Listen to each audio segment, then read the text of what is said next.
Pues nada, muchas gracias por la invitación. Me sabe mal la incidencia que tuvo mi compañero.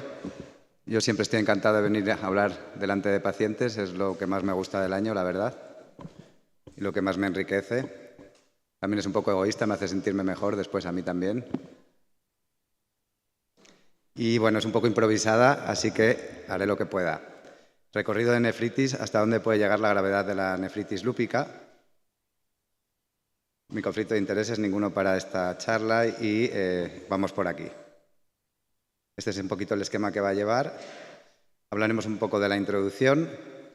Una vez instaurada la nefritis lúpica, vamos a intentar evitar el progreso hacia la enfermedad renal crónica. ¿Y cómo lo vamos a hacer? Mediante dos estrategias.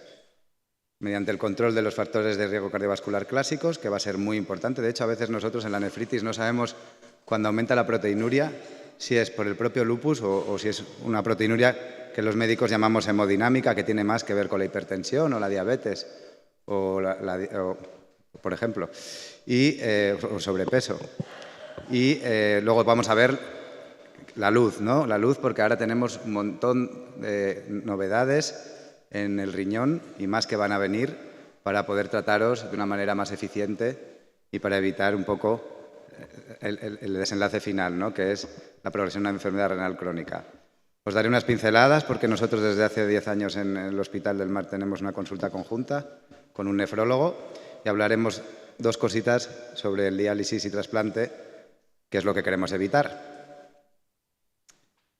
Pues la incidencia de la nefritis lúpica es bastante prevalente, pero fijaos, yo cuando dan estas cifras y hay tanta variabilidad en el porcentaje, porque hablan del 20 al 60% de los pacientes, yo creo que en nuestro medio, y más ahora con las nuevas moléculas, nos tenemos que quedar más con la primera cifra que con la segunda. Pensar que muchos datos de la literatura son americanos y allí, desgraciadamente, el sistema sanitario es mucho peor y los pacientes llegan mucho más tarde al diagnóstico y los datos de nefritis en América son dramáticos. No me olvido de recordar el caso de Selena Gómez, que ella está trasplantada. Imaginaos si una famosa se tiene que trasplantar, pues imaginaos a alguien que no sea famoso, ¿no?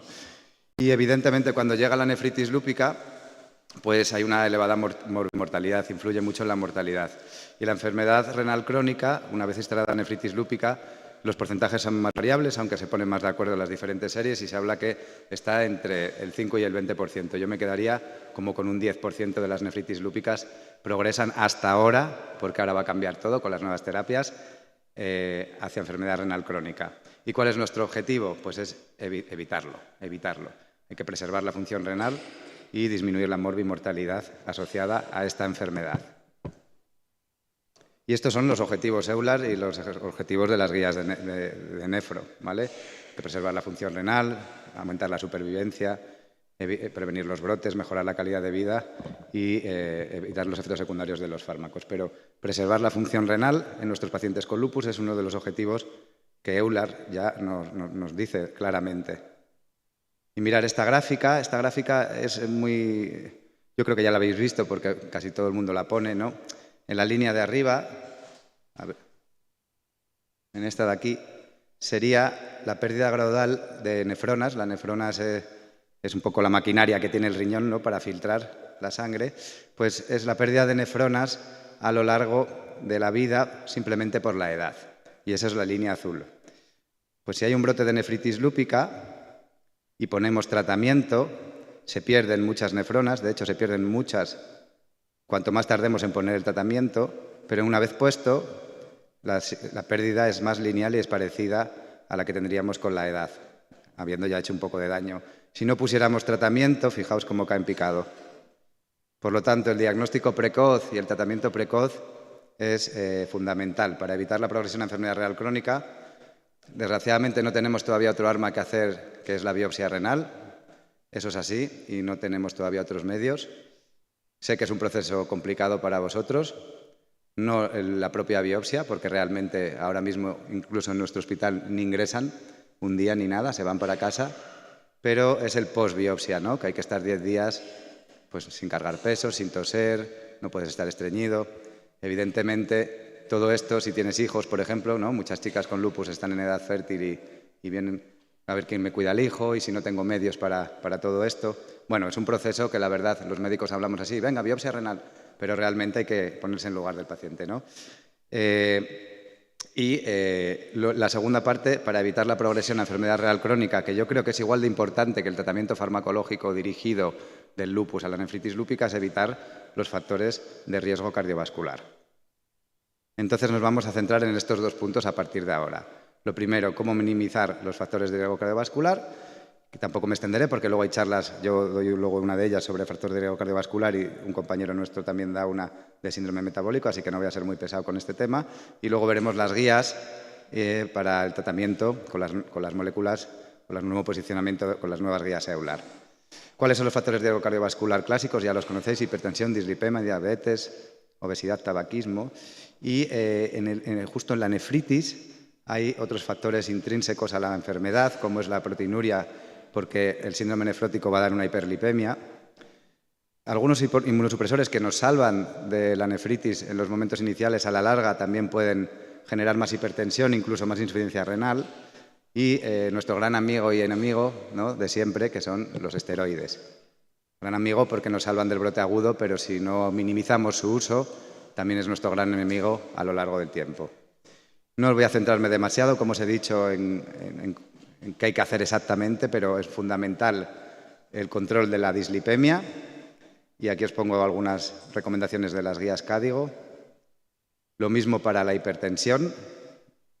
La hipertensión es causa y consecuencia. Por un lado, empeora el riesgo cardiovascular, pero también es consecuencia de un peor riesgo cardiovascular, porque si tenemos más riesgo cardiovascular, nuestras arterias están más rígidas.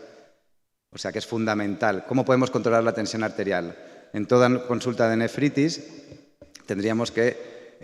nos tendrían que tomar la tensión arterial. Y no de nefritis. Yo a todos los pacientes con lupus, cuando entran por la puerta, les mido la presión arterial, porque es un dato indirecto de que puede haber un brote de nefritis. Entonces lo puedes hacer de una manera a una automedida, que es el AMPA, o te pueden poner un holter. Yo me he puesto alguno, está entretenido para dormir, pero bueno, si es necesario, es necesario. También hay otras medidas para ver un poco la arteriopatía periférica, como puede ser el índice tobillo-brazo o la ecocarotidia. De esto hablaremos luego también. Muy importante también controlar el peso, porque también aumenta la hipertensión y la proteinuria. Y evitar la aparición de la diabetes mellitus. Y si ya está instaurada, pues tenemos muy buenos fármacos antidiabéticos orales insulinas. Y ahora se abre un nuevo mundo, no solo para la diabetes, para todo el riesgo cardiovascular, que seguro que muchos de vosotros estáis tomando alguno de estos, los ISGLT2. También evitar el sobreuso de corticosteroides. Son fundamentales todavía y son necesarios y se tienen que poner en el tratamiento de la nefritis lúpica, sobre todo porque muchos fármacos tardan un poquito en funcionar y el momento inicial es fundamental. Cuanto antes actuemos, menos cicatriz va a tener el riñón. Pero las tendencias actuales de todas las guías es la de minimizar la dosis de esteroides. Os voy a dar un ejemplo.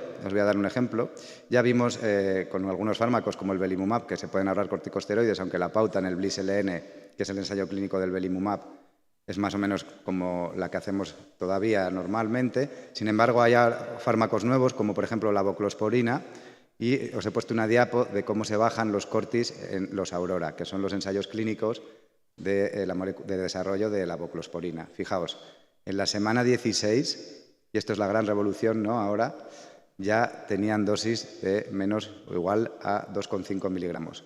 Cada vez más hay que ponerlos al inicio, se pueden poner bolus, medio miligramo kilo, y cada vez más intentar bajarlos cuanto antes, porque ahora tenemos fármacos que nos lo permiten. Y vamos a ver qué fármacos son. Antes de empezar, me gustaría decir que sí, estamos ante un cambio de paradigma en el abordaje de la nefritis lúpica. Antiguamente hablábamos de fase de inducción, de mantenimiento, probablemente ahora solo haya una sola fase. Y, de hecho, EULAR nos aconseja o nos dice que probablemente en casi todas las nefritis lúpica ahora podamos utilizar lo que se llama la triple terapia desde el inicio. ¿Y qué es esto? Habla de triple terapia porque nos aconseja tratar las nefritis como hemos tratado siempre, con micofenolato o ciclofosfamida, corticoides, y nos aconseja añadir un fármaco extra, probablemente o en todos los casos, y aquí está el debate, o no, y en eso estamos, en averiguar en qué casos, si es en todos o es un alto porcentaje. Yo sé que Hay hospitales que ya en todos los pacientes con nefritis lúpicas abogan por la nefritis lúpica, otros esperan a 3 meses para ver si hay una respuesta renal completa o parcial y si no la hay, ya poner el fármaco. Luego, si queréis, me podéis preguntar cuál es mi opinión. Pero tenemos 2 moléculas, una que es el belimumab, que es el fármaco biológico primero que apareció en España, que ahora tiene indicación para la nefritis lúpica, y tenemos otro fármaco ahora, que es un anticalcineurínico parecido al tacrolimus, con mejores datos de seguridad, que se llama la voclosporina. En general, las guías dicen, esto es el consenso Glossen, en general las guías dicen que probablemente en pacientes con muchas manifestaciones extrarrenales, proteinurias hasta 3 gramos, aunque esto es debatible, con muchos brotes previos de nefritis, con mucha actividad serológica, el belimumab pueda ser útil. Y si la proteinuria es mayor y hay un síndrome nefrótico instaurado, con una proteinuria de más de 3 gramos, sin manifestaciones extrarrenales, probablemente la triple terapia deba de ser con voclosporina.